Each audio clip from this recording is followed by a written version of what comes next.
नमस्कार। सबसे बड़ा सवाल में आपका स्वागत है और मैं हूं आपके साथ वक्ता।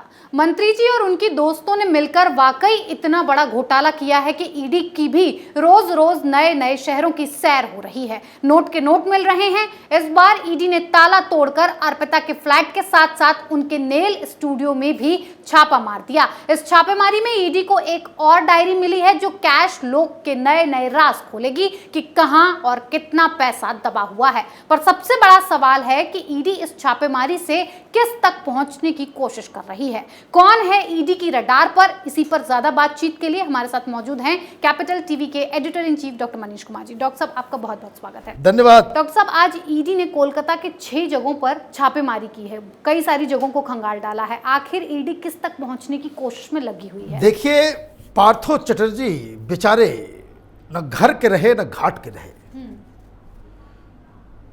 ईडी एक तरफ उनके अलग अलग ठिकानों पे जाके उनका सारा माल लेके चली जा रही है जी। जितने इनके सीक्रेट रिश्ते थे वो जगजाहिर होता चला जा रहा है जी। मतलब धन भी गया, इज्जत भी गई। और ममता बनर्जी तो इनसे वो छीन रही है जिसके लिए उन्होंने पूरा जीवन अपना व्यतीत कर दिया, पावर, सत्ता। दादा कह रहे ईडी अधिकारियों के मेरे खिलाफ साजिश हो गया है ना, साजिश का मैं शिकार हो गया। दादा झूठ नहीं बोल रहे थे जी। क्योंकि वो साजिश, अगर जो कैपिटल टीवी जो लोग लगातार देख रहे हैं तो वो साजिश की बात जो दादा ने कही, जिसको लेकर तृणमूल कांग्रेस बिल्कुल नाराज हो गई। जी। ममता बनर्जी ने एक के बाद एक नोटिस भेजने शुरू कर दिए। अर्पिता के इच्छे एंटरटेनमेंट जो प्रोडक्शन हाउस था, जो स्टूडियो था, उसको इलीगल करार दिया। जी। वर्धमान यूनिवर्सिटी में जो इन्होंने अपने दोस्तों को कुछ जो ठेके वगैरह दिए थे उसके ऊपर नोटिस दे दी। ममता बनर्जी एक के बाद एक वैसे फैसले लेते चली जा रही है जो पार्थ चटर्जी की राजनीति का द एंड करने वाली है। जी। और ये साजिश जिस हिसाब से जो बताया जा रहा है, जो पॉलिटिकल ऑब्जर्वर्स हैं बंगाल के, कि ममता बनर्जी अब पूरी तरीके से अभिषेक बनर्जी के ग्रिप में आ गई है। जी। ममता बनर्जी संगठन और मंत्रिमंडल में भयानक बदलाव कर रही है। जी। पार्थो चटर्जी से जुड़े हुए जितने भी लोग थे, जो पावरफुल पोजीशंस में थे, एक एक करके चुन चुन को उनको बाहर किया जा रहा है। क्यों? ममता बनर्जी को ये समझ में आ गया है कि जो नोटों का पहाड़ नजर आया है और जो पब्लिक रिएक्शन है। देखिए, आज हॉस्पिटल में वो कल गए हुए थे मेडिकल के लिए, एक महिला ने चप्पल जूता मार दिया। जी। वो कोई पॉलिटिकल वर्कर नहीं है, ये गुस्सा है, ये नाराजगी है। ये बंगाल में रहने वाले सबको मालूम है कि तृणमूल एक भ्रष्ट प्रशासन देती है। वहां कटमनी चलता है, टोलाबाजी चलता है, सिंडिकेट चलता है, यह आम बात है वहां पे। लेकिन किसी को बोलने की हिम्मत नहीं थी क्योंकि ममता बनर्जी का वो पर्सोना इन सब के ऊपर इतना ज्यादा वो मजबूत होता था कि ममता दीदी के डर से कोई कुछ बोलता नहीं था। लेकिन ये जो नोटों का पहाड़ जब से आया है, साख जो है वो धूमिल हो गई है, जो इकबाल है वो चला गया है। और इसलिए देखिए, जूता चप्पल मारा जा रहा है। तो ममता बनर्जी ने एक काम किया, तो उद्धव ठाकरे नहीं है कि हमें संजय राउत पे गर्व है। इन्होंने कहा अरब गर्व नहीं, इसको बाहर करो, दूर दूर तक इसका रास्ता निकालो बाहर। मैं जानती नहीं, पहचानती नहीं, लेकिन इन द मीन टाइम हुआ ये कि ये सब के पीछे अभिषेक बनर्जी अपने लोगों को फिट करने में लगे हुए हैं। ममता बनर्जी फरवरी 12 वो अभिषेक बनर्जी के गुट को इन्होंने रास्ता दिखाया था, जिसको कह सकते हैं इनको ट्रिमिंग की थी। गुस्से में 1.5 घंटे तक भाषण दी थी पार्टी के अंदर जी। कि जो अभिषेक बनर्जी के साथ जो लीडर्स हैं वो ज्यादा उछल रहे हैं, एक साथ मिलकर काम कीजिए, अभी ज्यादा हवा में उड़ने की जरूरत नहीं है। लेकिन इस कांड ने ममता बनर्जी को भी सख्ते में डाल दिया है। 6 नाम आए हैं, नए मंत्री बनेंगे। पार्थ चटर्जी और उनके जैसे लोगों को बाहर का रास्ता दिखाया जाएगा जी। 6 नाम जो है हमारे पास, उसमें बाबुल सुप्रियो बीजेपी से जो गए सिंगर, उनको मंत्री पद दिया जाएगा। स्नेहाशीष चक्रवर्ती, ये जंगीपारा के विधायक हैं, उनको भी दिया जाएगा। पार्थो भौमिक, ये नेहाटी के एमएलए हैं। तपस रॉय, ये बड़ा नगर के विधायक हैं, इन सबको मंत्री पद दिया जा रहा है जी। जाकिर हुसैन है, ये जोगीपुर के हैं, इनको भी दिया जा रहा है मंत्री पद। और एक जोगोरंजन हलदर, वो कुल्पी के विधायक हैं। पुराने बैच बाहर, नया चेहरा अंदर। बदलाव जब इस कदर हो तो इसका मतलब है प्रेशर है, दबाव है। और दबाव क्या है? दबाव है इस ईडी का क्या करें, जी। जो सांस ही नहीं लेने दे रही। अभी तो 2 जगह जखीरा मिला, 150 करोड़ का हिसाब किताब निकाल लिया इन्होंने, जी। अभी 6 जगह और चली गई। लेकिन इस बार ईडी ने कुछ बताया नहीं है अभी, जी। जब तक हम लोग रिकॉर्ड कर रहे हैं। कहां कहां? तो 4 ऐसी जगहों पे जहां मोनालिसा और पार्थ का फ्लैट है, जी। और एक अर्पिता का ये नेल स्टूडियो, वहां पार्लर कहते हैं, जी। पार्लर वहां पे कहा जाता है। तो 2 पार्लर में भी, और वहां डायरी मिल रही है। जी। अब उस डायरी में एक अनोखी बात है, एक आदमी डायरी नहीं लिख रहा, हैंड राइटिंग होती है ना भाई, डायरी में लिखी, जी। पैसे के लेन देन की बात है, लेकिन 2 व्यक्ति लिख रहा है। अब हैंड राइटिंग एक्सपर्ट आने वाले हैं। जी।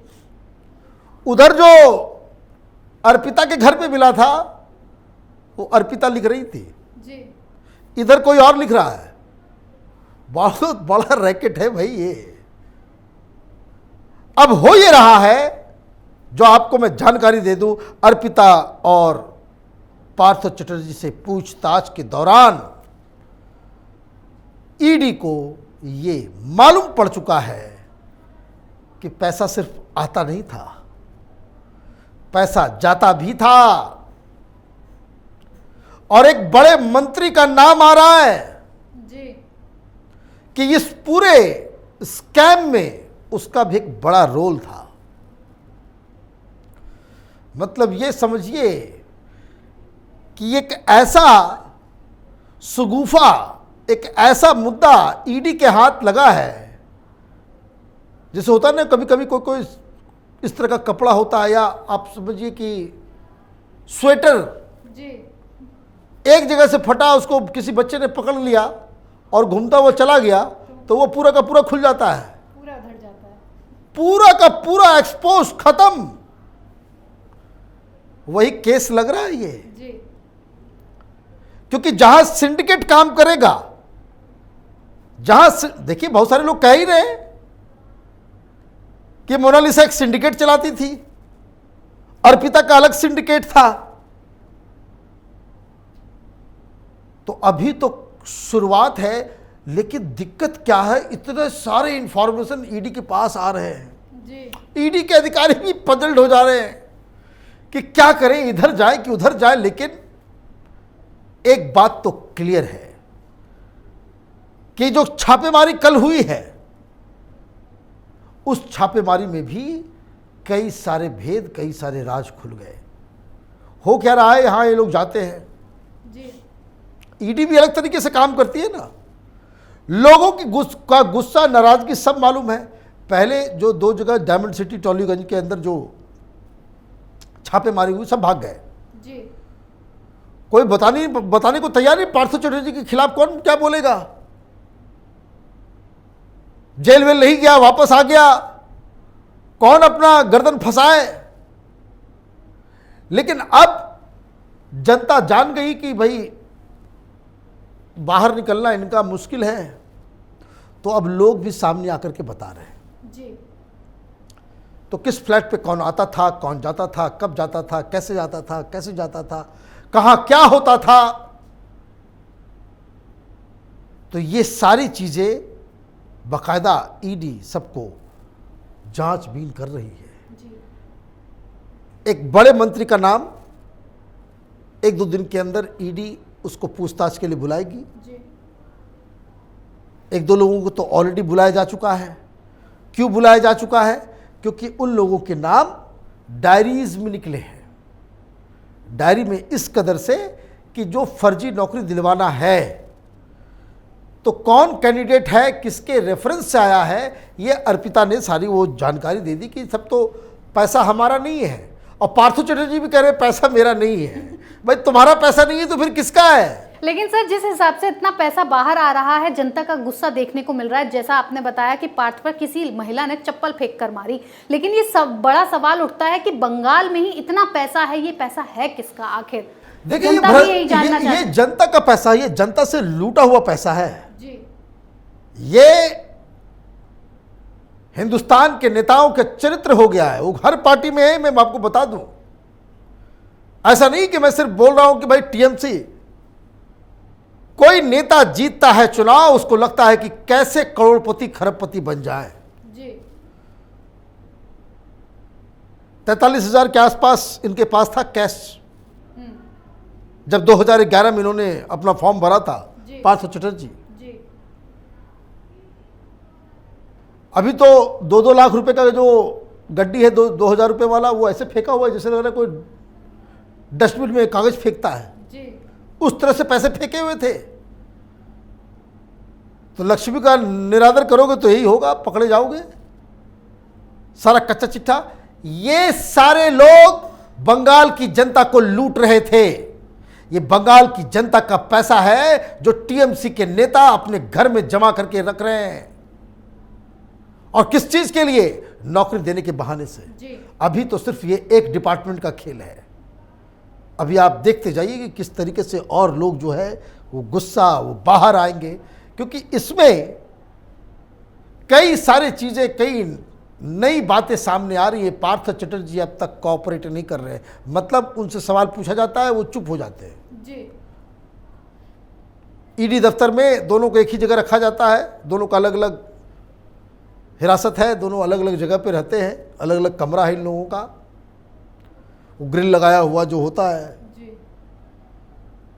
और बड़ा नौटंकी करते हैं पार्थ चटर्जी। खाने पीने में उनका मन नहीं लगता तो वो थोड़ा रोते भी हैं, थोड़ा अफसोस भी करते हैं, नाराज़ भी होते हैं। और जब ईडी अधिकारी अपने से हैंडल नहीं होता उनको, पार्थ चटर्जी, तो वो अर्पिता को बुला लेते हैं कि देखिए खाना नहीं खा रहे हैं, ये चाय नहीं पी रहे हैं। तो अर्पिता बोलती है तो ये सारा काम कर लेते हैं। तो ये पूरा वहाँ पे खेल चल रहा है। सवाल पूछा जाता है तो उनको याद नहीं रहता। और मीडिया को देख करके उन्होंने बोल दिया, धमकी दे दी ममता बनर्जी को। जी। समय पे बताएंगे, हमारा पैसा नहीं, हमारा पैसा नहीं, समय आएगा तो मैं बताऊंगा। ये समय नजदीक आ रहा है क्योंकि पार्थ चटर्जी वहां अखबार भी पढ़ लेते हैं। जी। और अखबार में जब कल आज उनके सामने ये जाएगा कि मंत्रिमंडल में बदलाव हो गया, डिस्ट्रिक्ट प्रेसिडेंट्स बदल दिए गए, उनके आदमियों को बाहर का रास्ता दिखाया जा रहा है और अभिषेक बनर्जी के लोगों को हर जगह फिट किया जा रहा है, तो 1-2 दिन के बाद तो पार्थ चटर्जी को लगेगा कि अब समय आ गया है कि ये सारे जो नोटों का पहाड़ है, इसका टीएमसी से क्या रिश्ता है, ममता से क्या रिश्ता है, अभिषेक से क्या रिश्ता है, किस नेता का इससे रिश्ता है, वो सच्चाई अपने आप बता देंगे। जी डॉक्टर साहब, बहुत बहुत धन्यवाद इतनी जानकारी। धन्यवाद। अर्पिता और मंत्री जी ने कोई काम ऐसा नहीं छोड़ा जो ना किया हो। हवाला से लेकर ब्यूटी पार्लर तक सारे बिजनेस आजमा लिए। पैसा एक जगह से नहीं, हजारों जगह से आ रहा था, जिसका पता ईडी को धीरे धीरे मिल रहा है। लेकिन वाकई ईडी शब्द कमाल का है, जादू भरा है। बचपन में जब हम स्कूल पढ़ने जाते थे तो इंग्लिश टीचर ग्रामर पढ़ाते वक्त बोलती थी कि जिस चीज के पीछे ईडी लगता है उसका काल बदल जाता है। और आज जब ईडी इन नेताओं के पीछे लगी है तो टीचर की वो बात याद आती है कि वाकई चीज का ही नहीं, इंसान का भी काल बदल जाता है, चाहे फिर वो कोई भी दिग्गज क्यों ना हो। फिर किसी और मुद्दे के साथ हाजिर होंगे। बने रहिए कैपिटल टीवी के साथ। नमस्कार।